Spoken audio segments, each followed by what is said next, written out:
One of the findings was that how leaders frame AI, it determines whether employees will embrace it or whether they're going to be afraid of it.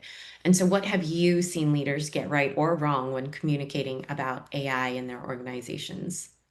Well, yeah, I think that that is actually fairly common and an easy trap to fall into in all reality. The normal aspiration is, all right, driving productivity, driving efficiency. And if you think about how that gets interpreted down to the employees, they're looking at it and saying, okay, that means you're going to ask me to do more. That means we're going to have less people to actually do things. And so that will instill a lot of fear. And think about it from an employee's perspective. There is efficiencies to be gained. There's always efficiencies to be gained. There's always ways that we can be doing things better. But what AI has introduced is that's taken out a lot of the downtime. It's taken out a lot of the breath in the organization down to an individual. You are pushing the employees and the workforce to constantly be on at a higher level. And actually, that drives an enormous amount of fatigue. What I'm afraid of and what I'm starting to see is you're starting to see a little bit more of the burnout, a little bit more of the employees trying to say, hey, you know what, I can only work so hard for so long. How do you actually change this? Some of the things that I've seen that work is it goes back to what is the value down to the employee by embracing this? What are the things that they can do? Where I see organizations working and where I see people embracing the change is because of the additional value they think they can bring versus the fact that I'm just reducing headcount or I'm just driving more efficiency. And it's kind of that old adage of you need to go slow before you go fast.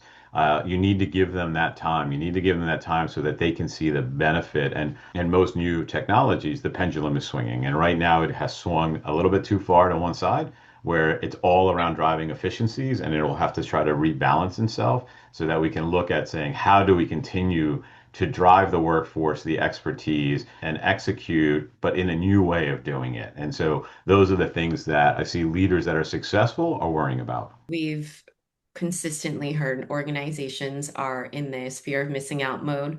So they're just going as quickly as possible. And to your point, it requires slowing down a little at some points and really thinking about what are those unintended consequences if we are replacing those incoming talent. Eventually we won't have the talent that we need. It'll dry up, to your point. And there is this tension because employees are hearing AI is going to make your job better. And then we're also seeing AI is going to fundamentally change or eliminate jobs. And it's that eliminate jobs that's causing a lot of fear. So, how should leaders communicate honestly about that tension without creating unnecessary fear?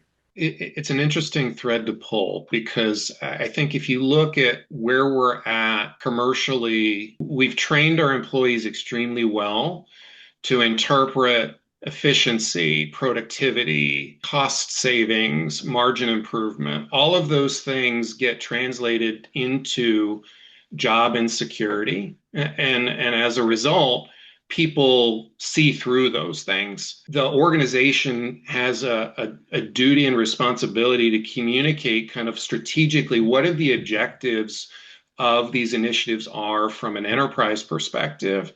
And then when the things are achieved, what are we going to do with either the excess or the benefits that get created from that? The other point, which is the capabilities that AI is bringing to the table, are elevating entry level work to a point where it's starting to bleed into the middle of an organization.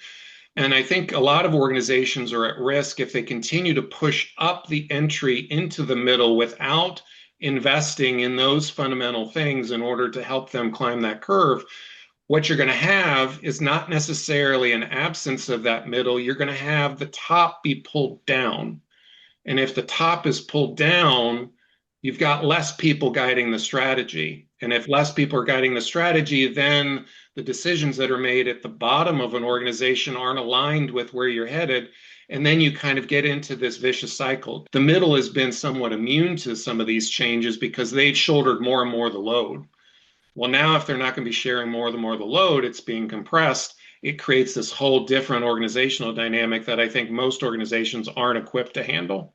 Every employee, regardless of the organization they're in, understands fundamentally that this is a competitive market. The organization and company that they're part of needs to win in the market, regardless of what their business is. And I do think that there has to be some truthfulness from leaders that this is not a competitive just pressure, but it's also a competitive advantage that we want to take advantage of, that they as an organization want to take advantage of. Because winning in the marketplace allows for growth. Growth allows for more opportunity. More opportunity allows for them to be able to make more money and be able to provide for the families or things that they want to do, which is what they're working for at the end of the day. We shouldn't forget the fact that every employee is there for a reason. They're there to be able to make and succeed in life, to be able to do the things that they want to do. They need to be and want to be part of an organization that's winning.